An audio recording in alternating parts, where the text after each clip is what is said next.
أعوذ بالله من الشيطان الرجيم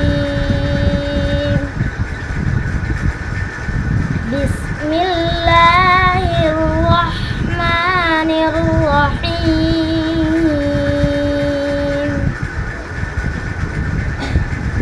ولقد جاءت رسلنا إبراهيم بالبشرى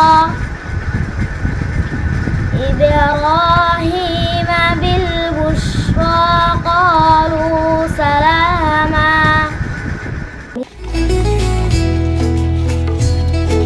অবস্থান করছি শিক্ষায় দীক্ষায় পিছিয়ে থাকা বাংলাদেশের শেষ ভূখণ্ড টেকনাফের সাপড়ের দ্বীপে। এ জনপদে শিক্ষার আলো ছড়াচ্ছে সাপড়ের দ্বীপের মহিলা মাদ্রাসা। এখানে প্রায় 500-এর অধিক মহিলা শিক্ষার্থী রয়েছে। আমরা সরজমিনে এসে আমরা জানতে পেরেছি এই মাদ্রাসা চট্টগ্রাম শিক্ষা বোর্ড থেকে 1000-এর অধিক মহিলা শিক্ষার্থী পরীক্ষায় অংশ নেয়।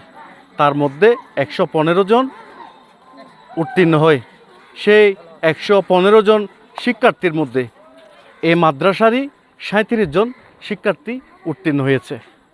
এই অভাবনীয় সাফল্যের কথা শোনাতে আজকে আমরা সেই বাংলাদেশের শেষ সীমান্তে এসেছি।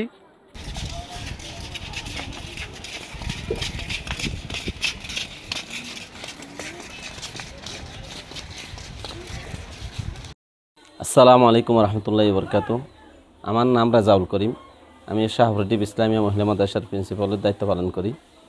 আলহামদুলিল্লাহ আমার এই প্রতিষ্ঠান চট্টগ্রাম মহিলা মাদ্রাসা বোর্ডের একটা বোর্ড আছে, চট্টগ্রাম মহিলা মাদ্রাসা বোর্ড নামে পরিচালিত। ওই বোর্ডে প্রতি বছরে পরীক্ষায় অংশগ্রহণ করে। এই বছরও আলহামদুলিল্লাহ অংশগ্রহণ করেছে। তার মধ্যে প্রায় 1000 ছাত্রী পরীক্ষা দিয়েছে। তার মধ্যে 115 জনকে বৃত্তি দিয়েছে। 115 জনের মধ্যে শাহপুরদ্বীপ ইসলামিয়া মহিলা মাদ্রাসার 37 জন ছাত্রী বৃত্তি পেয়েছে। আলহামদুলিল্লাহ আমি খুবই খুশি।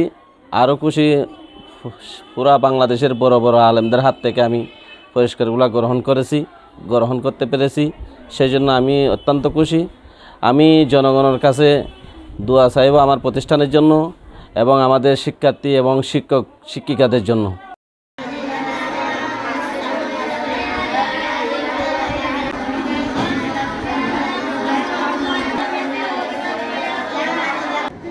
আমি সামিহা, আমি 6ষ্ঠ শ্রেণীতে পড়ি। আমি শাহপুরদ্বীপ ইসলামিয়া মহিলা মাদ্রাসায় পড়ি। আলহামদুলিল্লাহ আমার অনেক ভালো লাগতেছে। আপনারা আমার জন্য দোয়া করবেন এবং আমার মাদ্রাসার জন্য দোয়া করবেন। আমি 6ষ্ঠ শ্রেণীতে পড়ি। ইসলামিয়া মহিলা মাদ্রাসা হচ্ছে আমার একটি বাড়ির মতো। আমাদের পুরুষ শিক্ষকরা হচ্ছে রুহানি পিতার মতো, আর মহিলা শিক্ষিকারা হচ্ছে রুহানি মায়ের মতো। আমরা সরকারি সিলেবাসের পাশাপাশি কমি সিলেবাসও করি। আমাদের শিক্ষিকারা আমাদেরকে আদর ও মমতা দিয়ে শিক্ষা দেয়। একজন বড় আলেমা হতে চাই ইসলামিক।